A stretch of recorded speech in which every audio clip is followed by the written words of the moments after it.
Hello to everyone who's joined today. Thank you for joining us. Just a couple of logistical announcements before we start. To those of you who are joining in through the Zoom webinar, if you would like to follow along in Tamil or in Sinhala, there's simultaneous interpretation through the icon at the bottom of your screen. We're also open to taking questions towards the end of the session. So feel free to engage and drop in any questions you have as we go. And then we've got some time allocated towards the end to discuss those with our speakers. I'm Esther Hole. I'm the Gender Coordination Officer at UN Women, and I will be moderating the session today. This discussion is the third of a series of conversations that's being hosted by UN Women and the French Embassy in Sri Lanka on gender equality in the country. And this campaign is being conducted in anticipation of the Generation Equality Forum scheduled to take place in Paris next week. Registrations for that are open, so do feel free to follow along the more international conversations as well. Before I give a brief introduction to the conversation, I'd like to introduce both of our speakers. We are joined by, they both worked on gender equality for a while and I think are familiar to many of us, but we've got Aritha Wickramasinghe with us. He is a lawyer and as well as the Equality Director at iPro Bono. He leads the organization's LGBT access to justice work and has been an activist on diversity and inclusion, including as a policy advisor to multiple governments and international bodies. He's spearheaded a number of initiatives, some of which are relevant, I think, to the discussion today, and I'm looking forward to hearing about some of it. We've also got Zara Rizwan on the call. Zara is a feminist researcher. She's currently associated with the University College of London as part of a multi-country research group. She also functions as an advisor to Frida, which is a feminist fund empowering the Global South. She is a core team member of #Generation and a mentor to the Sisterhood Initiative here in Sri Lanka. Aritha and Zara, it's great to be joined with both of you. Thank you for making the time to speak with us. Before I start with the questions, I just want to give a very quick backdrop to the issue we're talking about and the conversation as a whole. Some quick statistics on gender-based violence in Sri Lanka. And this is a very small part of the data that we have on the issue. The first national-led survey on violence against women and girls in 2019 found that 24.9% of women in Sri Lanka, that's almost a quarter of our female population, have experienced physical and or sexual violence since the age of 15 by a partner or a non-partner. And the survey shows us that this is largely within intimate partnerships. 1 in 3 men reported having committed physical or sexual violence against an intimate partner, of whom 69% claimed that they felt no guilt after the act. This pattern of widespread gender-based violence is reiterated in multiple studies and surveys on gender-based violence against women, as well as those on the spectrum, including transgender people, not only within homes, but also in public spaces, within communities. And these numbers have been worsened in the past year during the COVID-19 context. We've seen a drastic increase in numbers of domestic violence reports, not just in Sri Lanka, but across the world. And we know that governments, organizations, communities are struggling to deal with this issue. And so this conversation on gender-based violence is incredibly relevant in our times right now. Our conversation today is particularly focusing on gender norms within the context of gender-based violence. And almost every study on gender-based violence identifies gender norms as one of the key underlying causes of gender-based violence. But we don't always have the time to go into it, and that's something that we want to unpack today in our conversation, which leads me to my first question. I think for the rest of the conversation, we're going to be talking about gender and gender norms. And so I'd like to ask you both, Aritha and Zara, towards gaining a basic understanding of gender norms. How would you define them? Maybe drawing from your experiences, from your work. Zara, maybe we can start with you. Thanks, Esther. I'm actually super excited to be a part of this series. So thank you for the invite. I'd like to just mention at the outset that firstly, I'd like to differentiate between gender and sex, because even though it's used interchangeably, it means two different things. And sex is the biological composition of an individual, whereas gender actually refers to certain characteristics or attributes that are culturally defined for us, generally in terms of binaries of masculinity and femininity. And then it also propagates compulsory heterosexuality, meaning you are supposed to operate within this binary as a man and a woman, having sexual relationships between them, and anything beyond that is considered transgressive and has consequences which differ from country to country. We all know that the stereotype masculine norm is that you're supposed to be dominant, aggressive, take risks, whereas the stereotype form of femininity is looked at as a woman having to be passive, tender, submissive, and rather there's this clear-cut power difference in how we place the two genders. But right now we've come a long way where academia has also been debating on this, and gender is actually looked at as a spectrum, not necessarily as a binary. And individuals like Judith Butler, for instance, has spoken about how gender is fluid and it's not a static thing. And the efforts taken to actually put individuals within these binaries can actually be detrimental. I'd actually like to quote from a research that was done by anthropologists Obesekara, Dr. Pradeep Jagannathan, and Dr. Malathi Dialvis, where they talk about this concept of lajjabaya that's used in our community, meaning shame, fear, and that's used to police, especially young girls and women, in our behavior, in how our mannerisms and how we express ourselves. I'm sure Rita would talk about how this is detrimental to also men and persons who identify as who are from the LGBTQ community.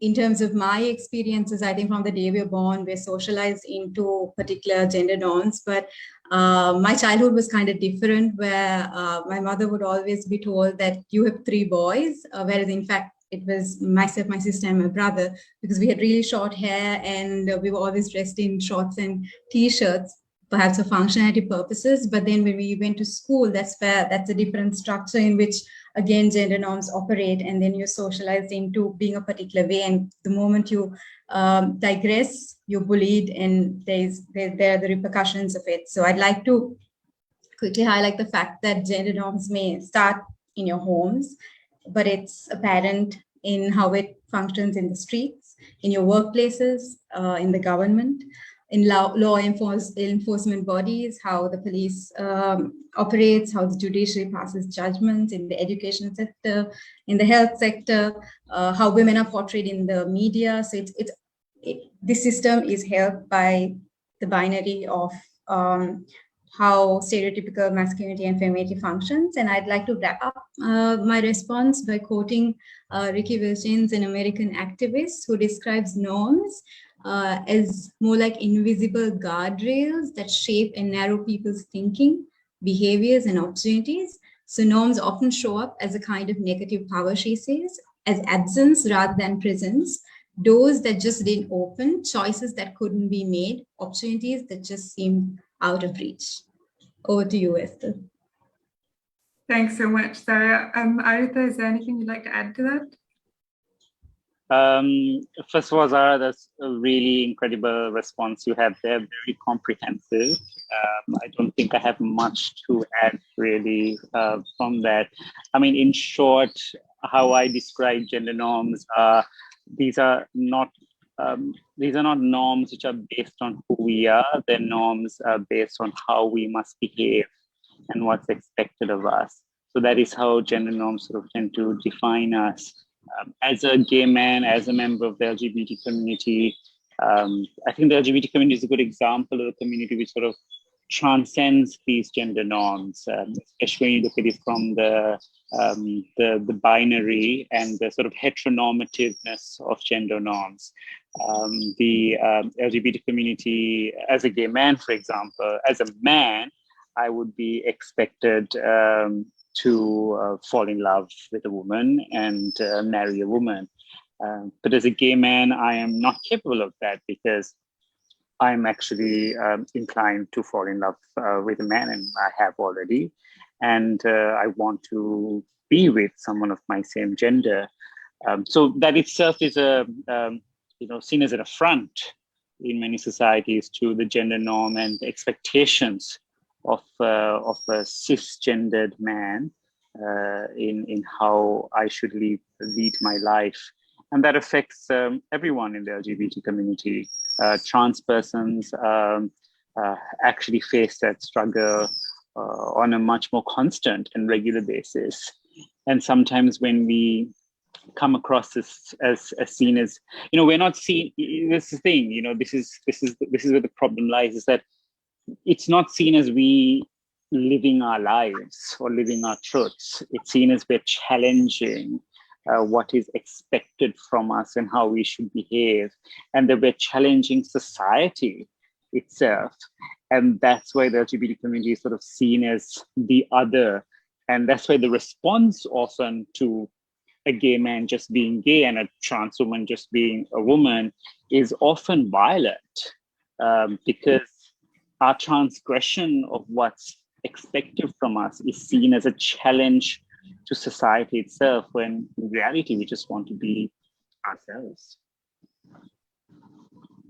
Thanks, Arita. I appreciate that. And I'm glad that between the two of you, we've touched on the different bases for gender-based violence, from our appearance, Zara, with your short hair, to, our romantic or sexual preferences.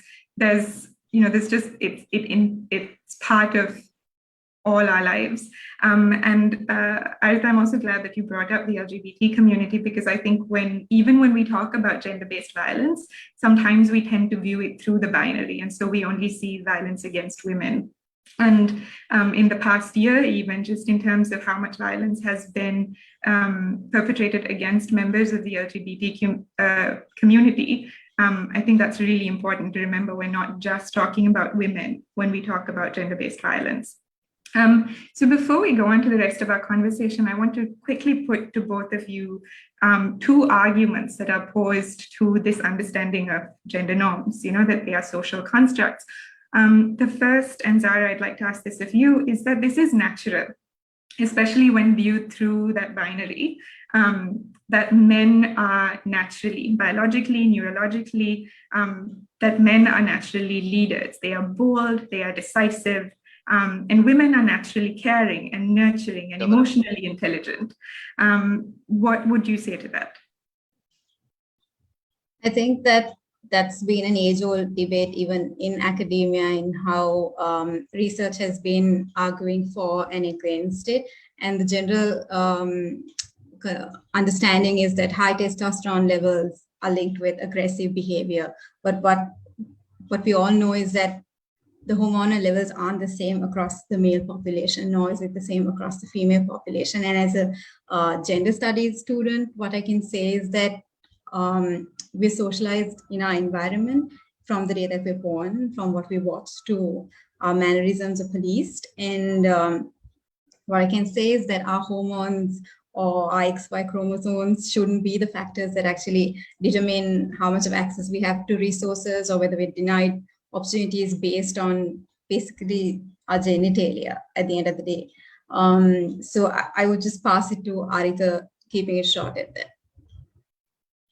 Okay, thanks. And Arita, building off of that, the second one that I hear a lot is, whether or not it's natural, it is what it is. And it's a system that sort of worked for us as humanity. We've progressed, we've developed, and we've done all of that. I think generally speaking across the world, we've done it with men in leadership and with men at home as the nurturers. I know there are exceptions, but this is something else that said, it's a good system and it works. How would you respond to that? Is it a good system? A, I don't think it's a good system. B, I don't think it works. A system which has led to the vast majority of this planet's population, which includes women, to be oppressed, which has been based on violence and war and conflict, is not a system which has worked. Yes, we are far more sophisticated than we used to be as a species 100 years ago, but actually the tremendous transformation of human civilization in the last 100 years is evidence that challenging these gender norms, challenging these sort of preconceptions, and that working towards a more equal and a more just society is better for human civilization. Because it is only in the last 100 years, even less than that, last 70 years post-World War II, where we have seen this, the emphasis on gender equality, the increasing of rights for women, the increasing access to justice. Human rights as a concept is a post-World War II idea.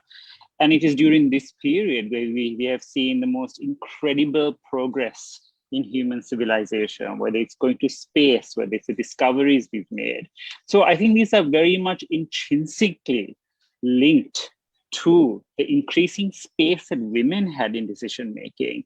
Because post World War I, World War II, when men had to go to battlefronts to fight, women had to take up spaces that men had left behind, whether it's in the workplace or whether it's in leadership. The Universal Declaration of Human Rights was actually drafted by a woman. She took that leadership. And when we look at, let's look at today, 2021, COVID, the countries which have led the most effective programs to control COVID have been female-led societies. Now, this does not mean that, women are somehow better equipped at certain things than men are. It just means that if you give everyone the opportunity to really be themselves and be the best of themselves, and a society which values people for who they are and the contribution they make, as opposed to a society that values what's in between someone's legs and very irrelevant factors, then you can actually have a society which really progresses and which serves everyone. And I think what we're experiencing now, what we're seeing with COVID, is a testament to how a more equal and a more progressive and a more just society actually serves all of humanity. And that these gender norms which have tied us down that is exactly what they do. They just tie you down. They don't let you progress. And I also have a problem with the terminology gender-based violence, because I think we have to accept that a disproportionate huge amount of violence is actually committed by men against women. And I think we have to be very frank about that, especially as a man. This is violence against women, and it is violence by men. And that is how I often try to label it. I say this is violence by men. That's great. I think that's such an important point that we often forget, that we put the emphasis on the victim always.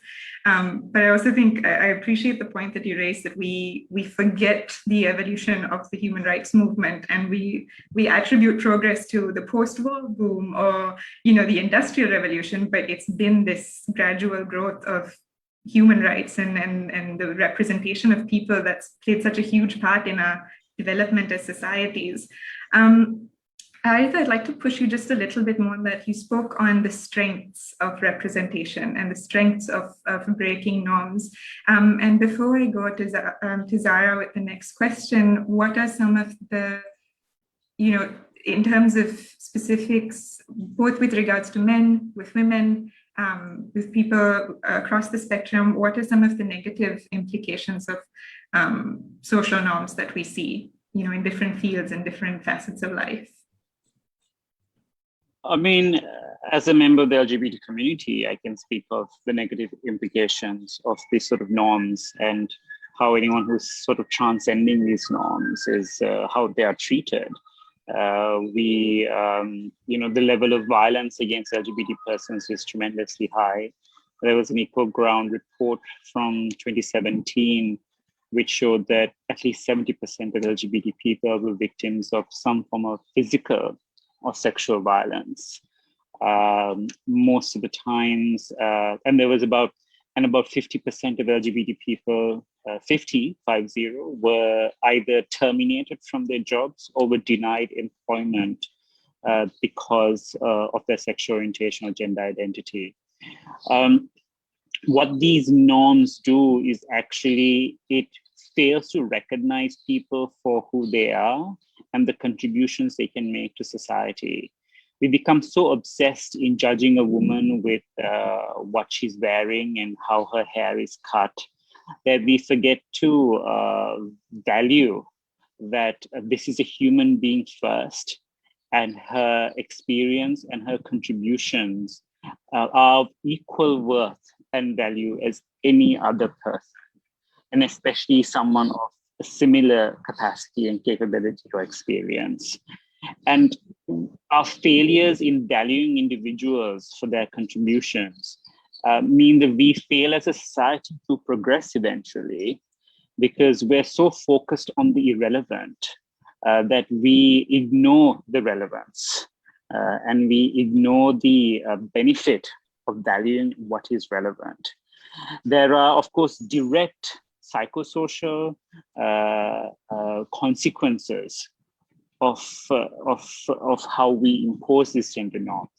And its worst form of consequence is the violence. And then the repercussions of that violence and the long-term impacts of that violence. But there's also the economic consequences, right? When you are not having the best people around your table making the decisions, you make bad decisions. And this country, for example, is a very good example of a bunch of men always sitting around making decisions, which have always tend to be really bad, and not just a bunch of men. They're generally, these men come from a certain class. They've all been to a very similar school.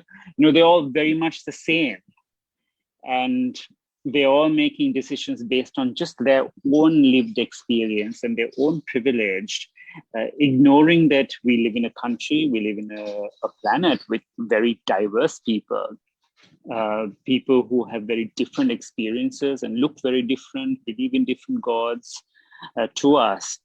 And if we are going to make the right decisions, we need to hear what they have to say too. And their lived experiences and their input is of as equal value and importance. And if you don't take that into consideration, we just end up making very poor decisions, and we all kind of suffer as a consequence of that. Thanks. I think those are really important points, and it transitions into the question that I have for you, Zara, narrowing it down even further in terms of gender-based violence. So as Ayada pointed out, violence largely against women and girls, largely perpetrated by men. How do gender norms link with this violence? I think Arita rightfully pointed out the fact that largely it's perpetrated by men, and therefore quite often GBV is used synonymously with violence against women. And global data shows that, just like how Esther pointed it out at the outset of this webinar, is where that 38% of all murders of women are committed by male intimate partners, for instance. And these are IPV, intimate partner violence related statistics. And gender-based violence as a topic is quite broad, and there are different forms of violence that can come under it. It doesn't necessarily have to be only physical forms of violence. There's emotional and psychological forms of violence that aren't generally, those kind of violence, it's not visible, it's not overt. So it's very easy to sort of normalize it in a sense than the rest of the forms which are quite visible out there.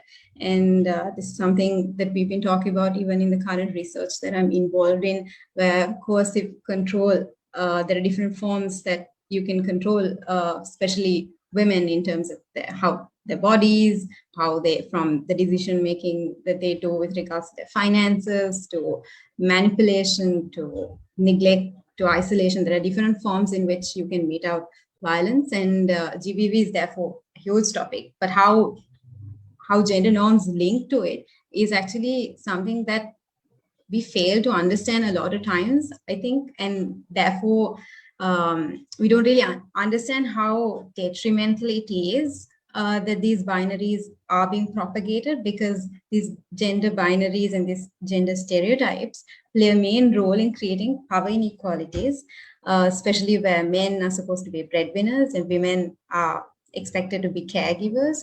That automatically creates an economic financial dependency on men largely. And what we forget is the economics in play, I would say, because we're so focused on understanding how gender works here, we forget the economics in play. And stereotypically, women are supposed to be passive and tolerant. So we see women tolerating violence over years, and men having the idea that even if you're on a bus, you have a sense of entitlement that you can grope a woman. We've come to that point because of this power inequality that may not be overtly set out, but it's sort of, like I said before, it's like an invisible guardrail that sort of functions in society.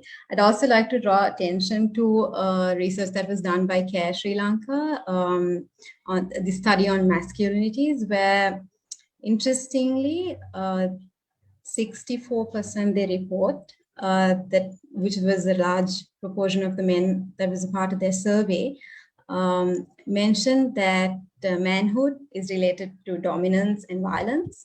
And 58% also believe that it is manly to defend the honor of your family even by violent means. What's interesting is that 2/3 of the female sample, as opposed to the male sample, affirmed that in any rape case, one would have to question whether the victim is promiscuous or has a bad reputation. And 75% of women reported that some women asked to be raped by the way they dress and behave. These statistics are important also to understand that all of us are a product of this society. We've been socialized under these patriarchal views. And it's not surprising that women also hold gender inequitable attitudes in our society. And therefore, it is important that we work with both parties, men, women, and other gender identifying groups, because these norms may seem like it's only affecting one particular population out there, but we don't realize how it works within our own homes as well. And what I find interesting as another piece of research is the counting the cost of violence report that was also a part of CARE study.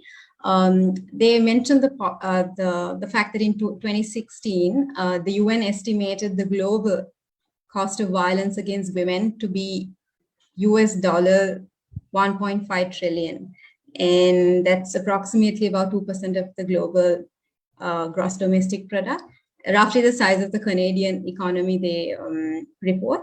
And I find it interesting because even though it might sound simplistic to sort of reduce personal experiences, lived realities of women to numbers, I think it's important that economic costs are sort of used to help those making decisions with related to policies or how funds are dispersed to actually understand the scale of the problem in financial terms. So I found this research piece to be super interesting also because they look at the direct costs and the indirect costs of violence, the direct costs to the survivors as well as the perpetrators, also the state and the non-state actors like the NGOs, the UN agencies, all other actors that come together to support the survivors.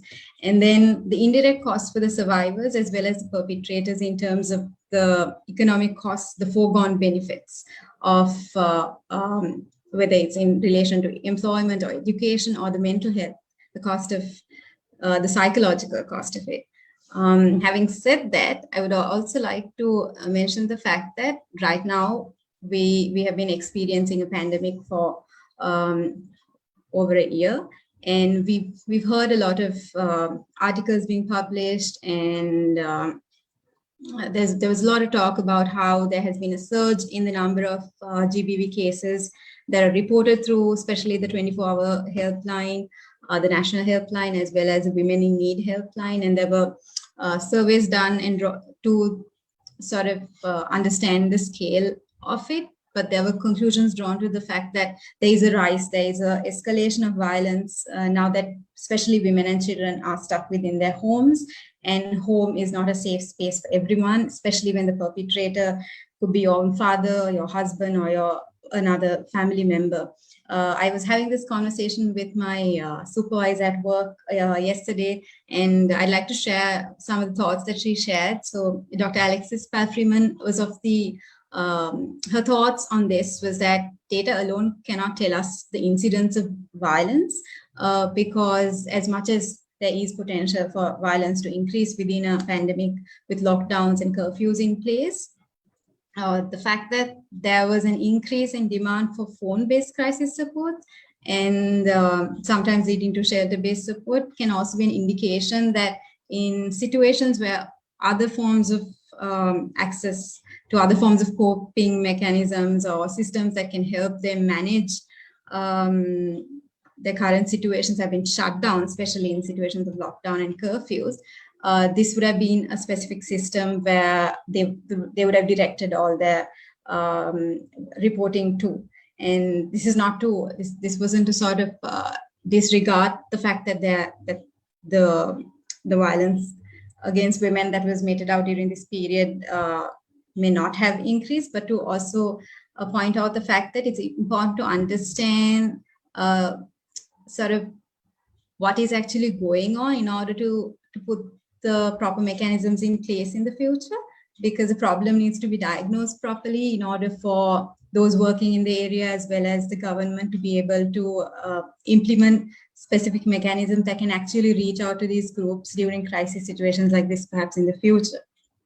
So currently, I'd just like to mention two things. The research that I'm involved in, it's a multi-country research done in Afghanistan, India, and Sri Lanka. We call it the Violence and Mental Health South Asia study. So we're looking at different forms of violence faced by women and young people, as well as some of the coping mechanisms that's used, and to understand the kind of support that people require in order for the existing mental health support systems to be able to provide that. And we're hoping to gather a lot of data also around how COVID-19, the curfews and the lockdowns would have impacted, especially women and young people in this country. And apart from that, something that I've been involved with is my master's thesis that's looking at how COVID-19 impacted sex work.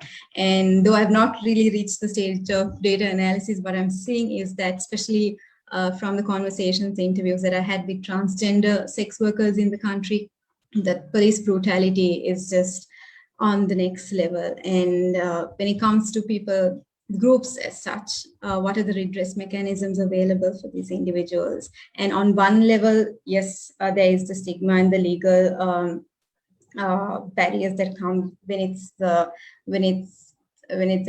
sector like sex work. But then on another level, them being transgender also adds another level, which sort of like it digresses the whole gender binaries that creates that sort of phobia towards them.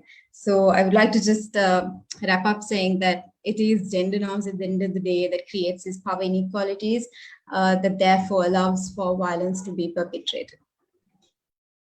Thanks, Zara. I think that's a really comprehensive overview of how they correlate, not just within families, which I think is the first step, but then how much it's infiltrated our systems and how these norms shape how people are treated and how our justice system works, how our law enforcement works, which actually ties into my next question. And you've touched on how it works with law enforcement. But I think it's fair to say that it's part of all our systems. And I'd like, Aritha, if you would be able to speak a bit on how these gender norms are part of our education system, because I know this is something that you're working on and you're passionate about. If you could share some of that. And then Zara, maybe we could come to you on some of our national laws and policies and how what's written on paper, is just one more barrier to us escaping these norms. Aritha, to you. Yeah, no, I mean, I very much agree that the education system, the legal system, They are all designed to reinforce the gender binary and the gender norms that we have. The education system needs tremendous reform. A very good example we saw was a few years ago. I shared on my social media how the grade 10 health sciences book literally blamed rape victims for being raped because that was a consequence of their irresponsible behavior. So this is again reimposing this idea that the women need to take blame when a crime is committed against them by another man. And that book there was another paragraph in that book which said, if a woman has an early pregnancy, teen pregnancy, it can cause psychological damage to the man.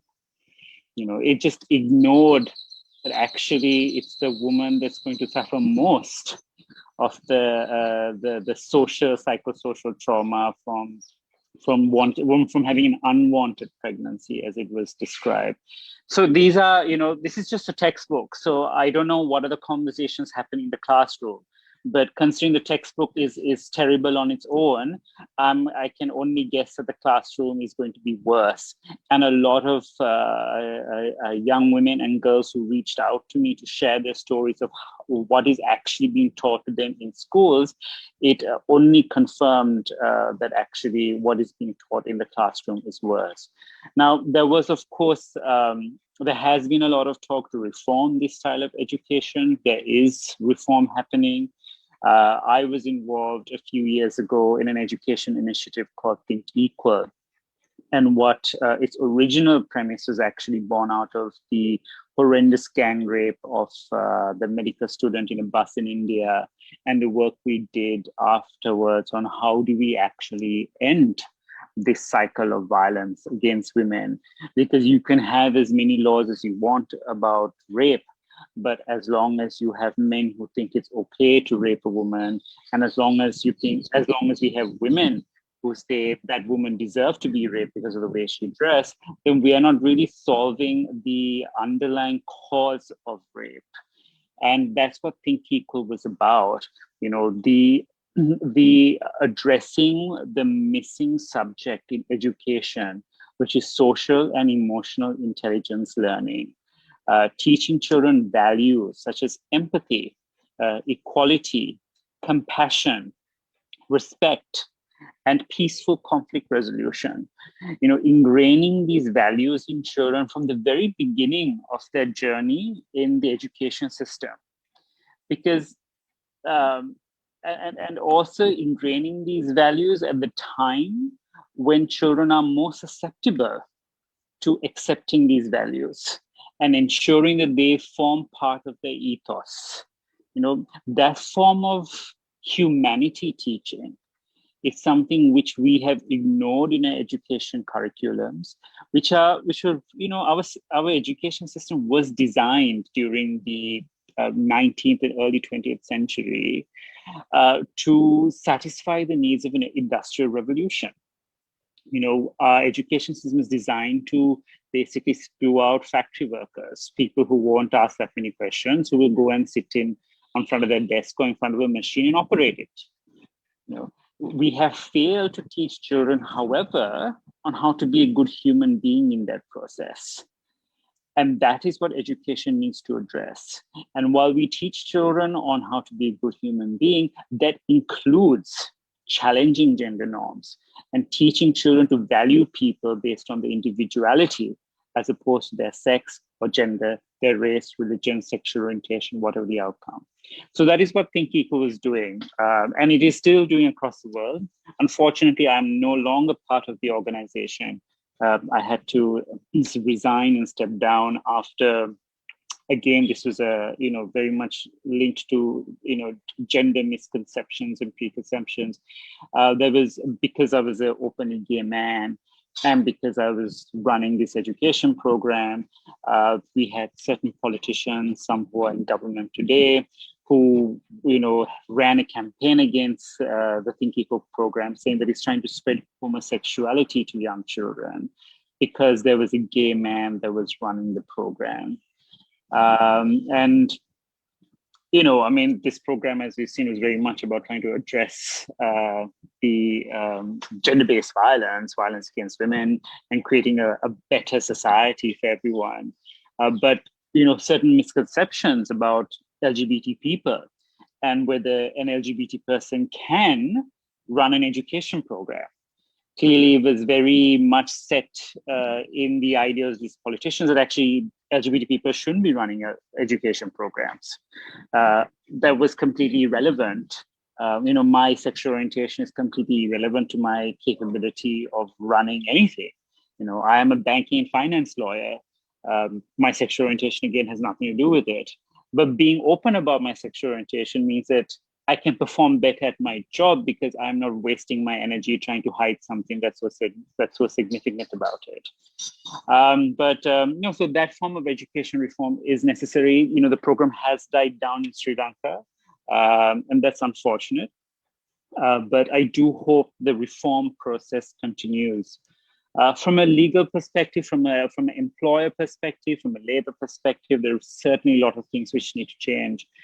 I think when we're looking at changing on how we can increase, for example, women's participation in the workplace, which is abysmal 30% and actually has been declining. It was about 40% in 1990, and now it's close to 30% 30 years later. We need to understand why are less women coming to work, what is keeping them off, and we need to also accept that we live in a patriarchal system. Women are still entrusted and expected to look after children and have families, but that should not mean that they can't contribute. There's more that women can contribute than their wounds, and their ability to look after children, and to deny them that opportunity is criminal. And I think workplaces can change by, having creches, child support, a longer maternity leave. Government needs to be involved in this sort of support schemes. Introducing flexible working, for example, so that a woman who's still expected to pick her children up from school can leave work to pick her child up from school and then take the child home, be looking after the child, but still be able to work from home. We also need, non-discrimination laws and policies. Sri Lanka doesn't have a non-discrimination law. We have a fundamental rights chapter in the constitution, which says that the state cannot discriminate someone based on their sex and other factors, but actually private entities can discriminate. And I think in this day and age, to really allow private entities to discriminate as they wish is just outrageous and should not be acceptable. So we need to have those policies and laws in place, I think, in order to actually start seeing these gender norms being challenged more and changing. We have to see that change for people to actually start realizing, actually women can do more than produce children and look after them. But for that, the infrastructure, the software infrastructure, the physical infrastructure, which is the result of millennia of a patriarchal system, that needs to start changing too. Absolutely. I'm so grateful that you flagged all of that, and it resonates on a very personal level. And I'm glad you started the conversation on, how our laws are discriminatory and the lack of protection. Zara, is there something you want to add to that? Yeah, in the interest of time, I'll quickly cut short and add to what Aritha said about the state and discriminating based on gender. And there's actually many laws in our country that's gender discriminatory, whether it's related to the inability of women to access safe abortions in the country. And according to the statistics, in 2016, the Ministry of Health has reported that 650 abortions take place daily in Sri Lanka, but there is no access to safe abortions, but post-abortion care is allowed. Or there's the vagrants ordinance that's misused rather to arrest sex workers, to arrest couples who just sit by the beach. There's Section 365A that we're all aware of, which discriminates, which is used to discriminate lesbian and gay individuals in the country. And particularly, I'd like to point out the Muslim Marriage and Divorce Act. We've in the recent past, we've heard a lot about the MMDA being a topic of concern on social media as well as in the parliament. And among the many problems that it has, one being that Muslim women, largely of a particular sect, can't sign on their own marriage certificates. And what that means is that I could be sitting here talking about gender-based violence while it is a possibility that my father can marry me off to somebody that I have no idea about. And as much as that sounds funny, it is a reality to a lot of Muslim women in this country. And they've been subjected to violence post such incidents, whether it's with the partner or domestic violence. And there's child marriage that is allowed within the Muslim Marriage and Divorce Act with no stipulated age of marriage.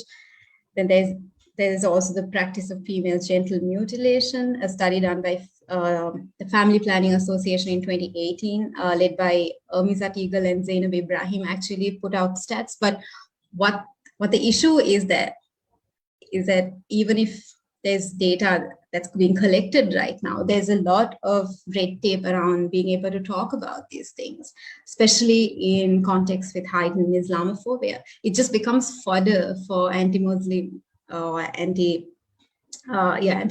groups to use against the community and to sort of capitalize on these to further marginalize the communities. And what really happens is that women who belong to these minority communities, especially in this case, Muslim women, are further marginalized because they have multiple barriers now. And if we just sit back and sort of look at what's happening, whenever there is a lot of advocacy that's done around whatever these issues, where does the strongest backlash come from? It's largely male religious leaders, male parliamentarians. This is not to say that women entirely are progressive and open-minded and for some of these changes, but it's for us to also sort of understand whose voices are given the platform, whose voices hold more power. Thanks, Sarah. I think those are very valid points, especially in terms of the personal law. I know there's a recent drive for that reform, and I'm glad you reiterated that. And I'd also just like to add that it's not, I think in Sri Lanka, sometimes we have a tendency to merge that with assumptions about communities. But we know from all three of the personal laws in Sri Lanka that it's not unique to one community. Each of the personal laws is discriminatory. And that's, you're right, representation and that drive for reform is so important. I know we're a bit tight on time. I have a couple of questions. One on what we can do as individuals in resisting this system and how we cope with the toll it takes on us. Either you mentioned educational reform, and I was thinking children can learn these things, but they go home to societies that are still entrenched in pre-existing norms, and there's so much that comes to us when we try and deal with that. I will merge those with a few of the other questions we've received, and perhaps you can touch on them as we go in the interest of time. I'll direct one question to each of you. Arthur, to you.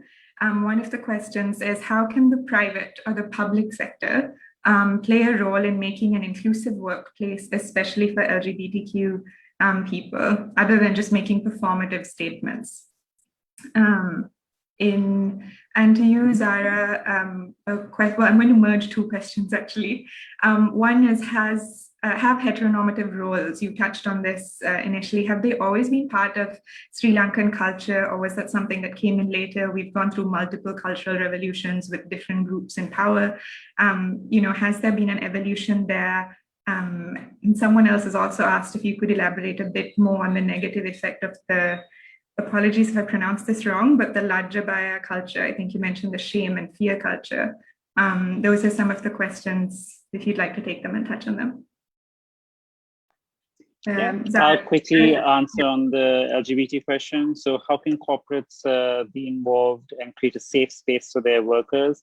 You can introduce a non-discrimination and equal opportunity policy, which expressly includes sexual orientation and gender identity.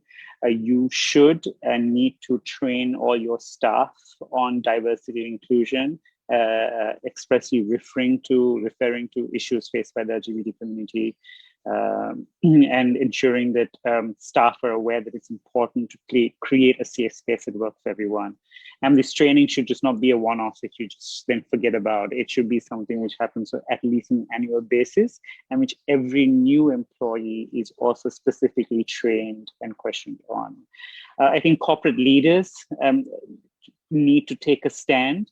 The support for LGBT inclusion needs to come from the very top of your organization. This should just not be something that's just HR led because it's a nice HR thing and because they look nice on your brochure. It has to be a value which your leader of your organization believes in and espouses.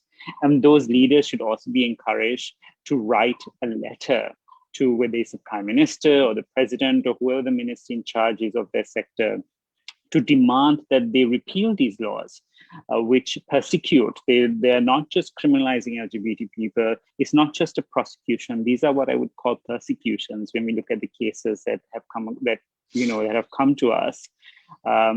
Corporate leaders need to take that step, because if they believe that their employees, their LGBT employees need to be safe, and that they value their LGBT employees, then why are they still paying taxes towards the government and a system which is criminalizing the employees for the way they are born? So corporate leaders need to demand government repeal these laws. Thanks, Haritha. Zara, do you want to respond to the question to you? Yeah, I'd firstly respond to the question on heteronormativity and the evolution. I'd just like to quote an example that I read of the book that was published titled Montage of Sexuality. And my friend Sene Vaniarashi happened to be on it. And we spoke a lot about how when we look back in history, in terms of dress code, how kings used to dress back in the day, whether it was in form of skirts or whether accessories. It was quite different in terms of how masculinity was defined back then to how it is. That definitely gender norms are evolving. But what's interesting to note is that, or what's ironic is that generally when you try to challenge these norms, we're often attacked, saying that you're trying to change our culture, you're trying to subscribe to Western ideals. But what's ironic is that these laws were made in the 1800s by white colonizers and not necessarily white male colonizers, rather. And these laws actually uphold Victorian values, not necessarily the values that we are trying to talk about, or rather is pushed by certain groups called singular Buddhist values. But I think there's that intertwining that's happening there in terms of understanding of what really culture is. But definitely heteronormativity in terms of how men and women are supposed to behave, how they're supposed to act, are changing with time. But what I'd like to point out is that we always look at the West to say that more women are entering the labor force, actually gender norms are changing. But something that I would also like to point out is that sometimes in that process, what doesn't get a lot of attention is the fact that the caregiver's role often gets outsourced to women from this part of the world. And there's always that reshuffling of women, regardless of where you are, to take up certain specific gender roles. I'm not sure if I answered did justice in answering that question, but coming on to the second one on the negative effects of Lajjabai, I would just basically say that you're basically policing a woman or a young girl by saying that you're not allowed to be assertive, you're not allowed to speak up or behave in a certain way, because if you do that, you are a lajjaවක් නැහැ. So it's sort of like a form of control in getting especially young girls to be socialized in a particular way so that they remain and fit within that category of being passive, submissive, and basically uphold these stereotypes. Yeah. Thanks, Sarah. I have one final question. I know it's 6 o'clock, but Arita and Zara, are you all right to stay on for another 5 minutes? Is that right? Okay. I want to end not on a facetiously positive note, but I think we are seeing change, and I know that because I've changed in the last 10 years, and the environment around us has changed, and so looking at where we are now and looking at the future, what is something that gives you hope and that you'd like to share with people who are challenging gender norms, who are thinking about it but are scared, and who are leading in it? What's maybe one thing you'd like to share?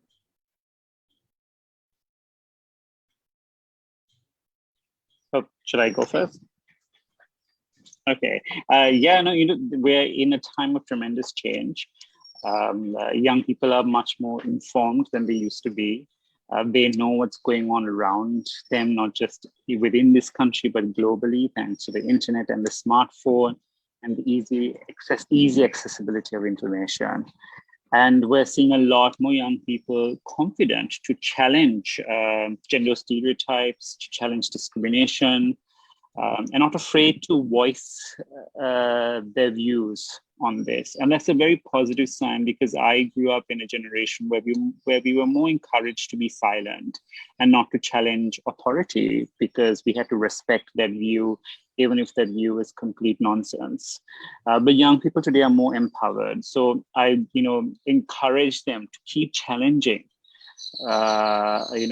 unfair, prejudicial ideas and values which are harmful, and not to be afraid to use their voice.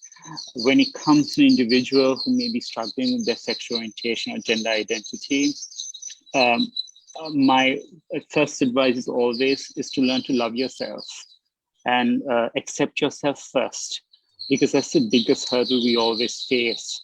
Especially for people in the LGBT community, we've been told from the time we're born that we either have a mental illness, that we're perverts, we're not seeing people like us represented in a positive light. So it's a big challenge for us just to learn to accept and to love ourselves. But I think that's the first and the most important thing which any of us need to do. And so that would be my advice. Accept yourself, love yourself. And once you can love yourself unconditionally, really other people's petty opinions don't matter as much. Thanks, Arita. Zara, is there something you'd like to add from your end? I'm glad that you actually asked the question in terms of hope, because it was rather an overwhelming conversation to have. But to me, at least, what gives me hope is seeing women out there, especially women out there doing the kind of work that they do every single day to resist patriarchy, or whether it's heteronormativity or authoritarianism on a daily basis, whether it's mothers of the families of the disappeared, or journalists in this country, to activists. I think that's where I draw inspiration to keep doing the kind of work that we do, despite the toll that it can take on us. And also, I would like to mention the fact that there are certain spaces where we can learn a lot of things. And just like what you mentioned, Esther, I would say the way I understood things a year ago would be much different to how I look at things now. And I've had the privilege of being a part of groups. My journey started with #Generation just after university. I had the privilege of being selected to study at a local university, where I was able to interact with young people from different parts of the country, and to actually understand that there are other factors, especially class privileges and race and other factors that intersect in sort of deciding how much of privilege you have in society and how much leeway you have in sort of negotiating navigating these things on a daily basis, rather.